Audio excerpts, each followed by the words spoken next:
Hey folks, Mark Smith, host of the Four Boxes Diner, proud American gun owner and constitutional attorney. I think I have what is breaking news here involving the United States Senate's negotiation of closing the boyfriend loophole, which is extremely dangerous to American gun owners and to the Second Amendment, and it has not gotten nearly enough attention that it deserves. We've already talked about on this channel and other places about the dangers of red flag laws, which are really euphemisms for gun confiscation laws.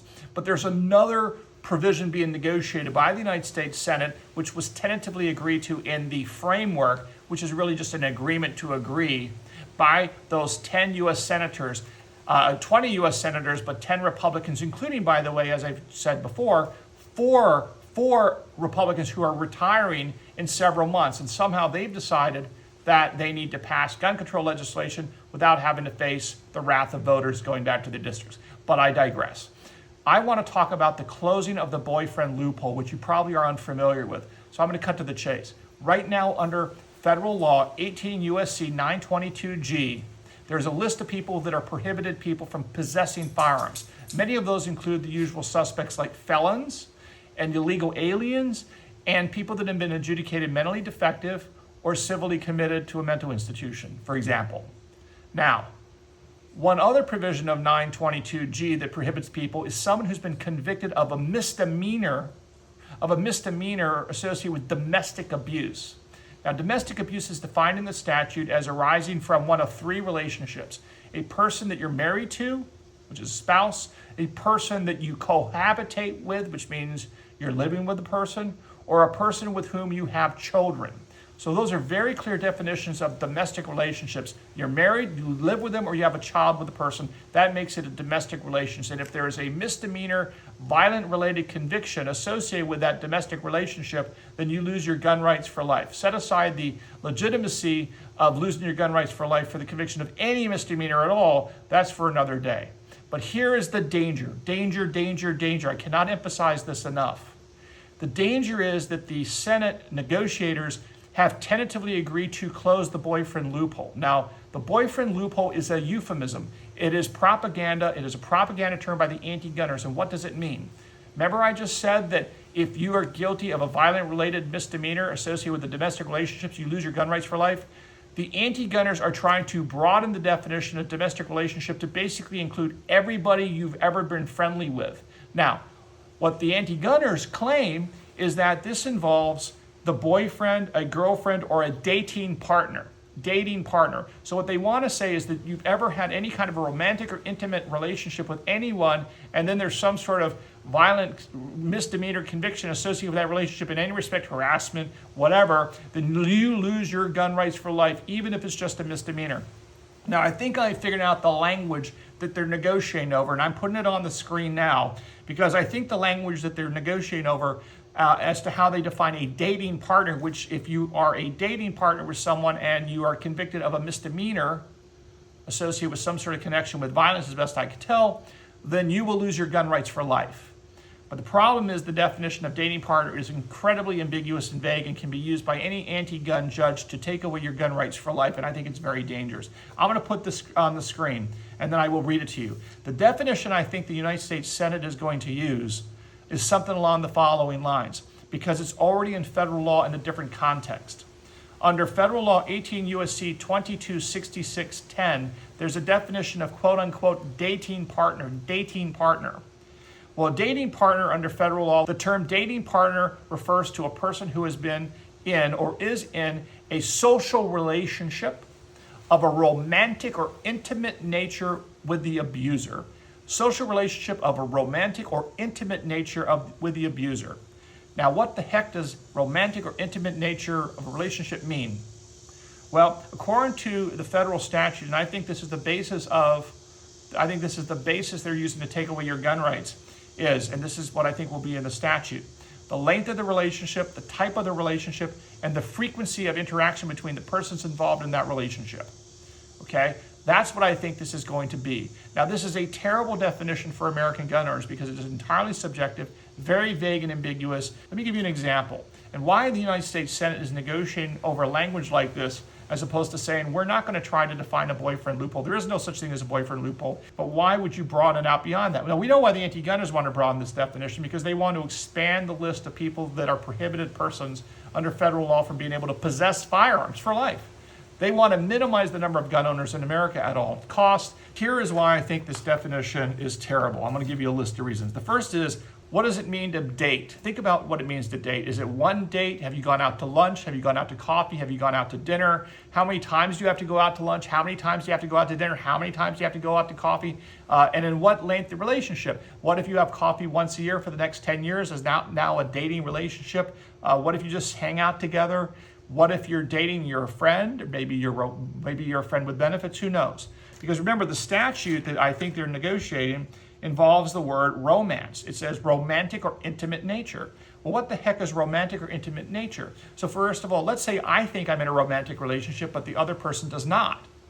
Who defines who's romantic? Is it my intention? Is it the other person's intention? I mean, everyone's been in relationships where they like the other person more, or the other person like them more, whatever it is. The point is, whose definition of romance applies? Is it the man or the woman's, or is it, it could be a gay relationship as well, right? The other thing is, of course, what if there's a relationship that's open? What if you don't have a label? What if you've never said you're my boyfriend or you're my girlfriend? There's no label. What does that mean? What if it's a casual hookup, right? What if it's a one-night stand? Is that a romantic relationship? Well, they also say it's an intimate relationship. So what if you have sex with one person one time? Is that an intimate relationship? And if so, for how long? You have sex with one person one time. Today, does that mean you've been in an intimate relationship for the next 30 years? So if something happens 30 years from now, you've lost your gun rights because of that intimate relationship one time. Bear in mind that the proposed statute that I think they're using actually says that the existence of such a relationship is based upon the consideration of the type of relationship, the length of the relationship, and the frequency of interaction. So what if it's a long-term distance relationship? What if you're in different states? Does that apply? Do you lose your gun rights if there's a problem? What if you just kiss, but you never had sex or anything else? Is that intimate? Is holding hands enough?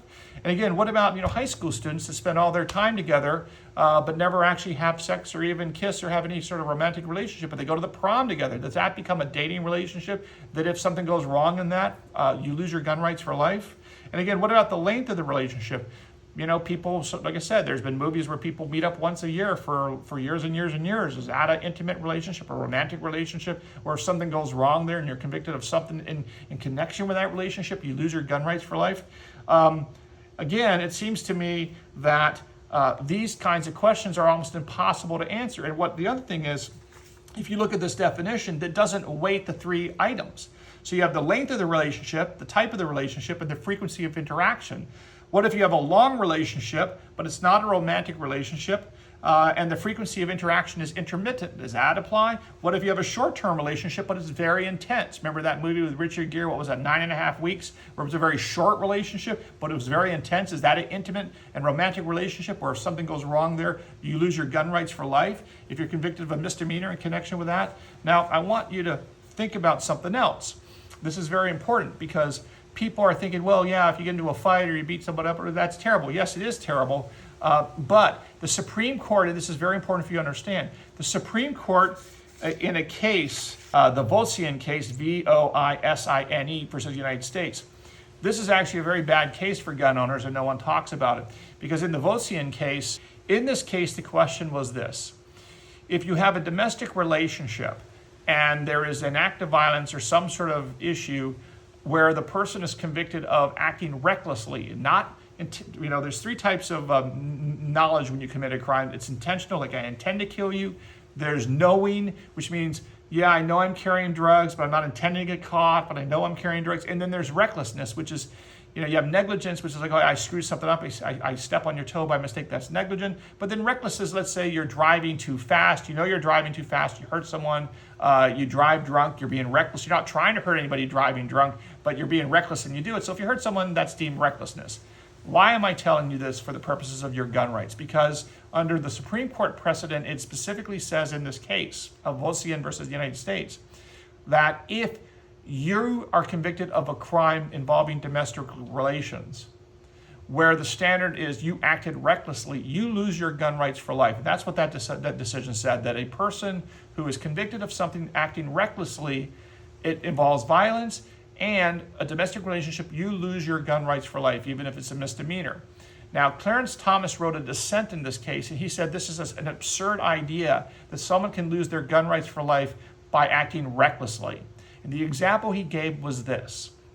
Let's say you're a father driving your son to school, and you're driving the son to school, and you recklessly, you do something stupid, you shouldn't do this, but stuff happens, people make mistakes, and the father recklessly checks his text because he's stressed out about work. He recklessly checks his text messages, and while he recklessly checks his text messages while he's driving, he runs into another car. And when he runs into the other car, his son hits his head on the window and therefore is injured. Now, Clarence Thomas pointed out in his dissent, which Judge Sotomayor actually agreed with, that the father was acting recklessly, yes, and the father can be convicted of a misdemeanor crime where a domestic partner or relationship, in this case his son, was hurt because the son hit the head on the window. So under federal law, if that father is convicted of driving recklessly and injuring a member of his domestic relationship, which again in this case is the son, could be the wife, well, guess what? He loses his gun rights for life. So this is why the anti-gunners want to define all relationships that you've ever had in your relationship in your entire life to be a dating partner. Because if they can define everything as a dating partner, that means any conviction associated with violence or physical injury that is associated with anybody you know or have any kind of a relationship with will be a basis for them to take away their gun rights. And of course, we're also not even talking about what happens if you're, a female prostitute who's been, fooling around with a male client and having sex with a male client for years. Well, that's not romantic. Is that intimate? Is that now, next thing you know, that gives rise to some sort of a loss of gun rights? Who knows? The point is, these are the sorts of things that the United States Senate would need to really figure out and nail down, but they don't want to be bothered with doing it. They want to rush out and do nonsense just to show they've done something about mass shootings. And again, all they're really doing is embracing the anti-gun agenda, because whenever you have ambiguous laws taking away gun rights, you can bet your dollar to donuts that anti-gun judges are always going to interpret it in a way that is as broadly as possible against the Second Amendment and against gun owners. And the last thing I want to mention is this. Any kind of a boyfriend loophole law, like the one we're talking about here, that I think the U.S. Senate is negotiating right now, is not only just terrible on a lot of levels, it will not be overturned in court, in my opinion, and here's why. In the U.S. Supreme Court, in all courts, you have two types of judges as I generally see it. It's not perfect, but it's about right. You have a bunch of judges that hate guns. They're anti-gun judges. We know who they are. They're Justice Kagan on the Supreme Court. They're Justice Sotomayor on the Supreme Court. They're Justice Breyer on the Supreme Court. They hate guns, and anything involving gun laws, they're going to rule in favor of the government against gun rights and the Second Amendment. That's one group of judges. But then there's another group of judges that, in this context of the closing the fake, non-existent boyfriend loophole, is equally dangerous to gun rights. It's going to be counterintuitive, but it's true. There's a lot of conservative judges who are very good on guns, very good on the Constitution, very good on the Second Amendment, but they don't like criminals. So if you've ever been convicted of any crime, they really don't like you. The reason why I bring this up is there will be a lot of law and order conservative justices and judges who are generally good on guns, who, if you come before them and say, look, I was convicted of a misdemeanor. I was given a $200 fine. I never went to jail, but technically the crime I pled guilty to just to save the money in the crime was, involving an ex-girlfriend. And now, according to the anti-gunners and what they're negotiating with this definition of federal law in the U.S. Senate, as best I can tell, you've lost your gun rights, your Second Amendment fundamental rights for life over a fine misdemeanor involving some, person you maybe hooked up with once, 3 years ago. This makes no sense to me that you could lose this right. And this is the sort of thing that the United States Senate is negotiating, and I think is equally dangerous to the red flag concerns. Okay, I hope you learned something here at the Four Boxes Diner. Please subscribe if you haven't done so. It's very important to do so, and let people know about this video. We'd appreciate it as well. Thank you.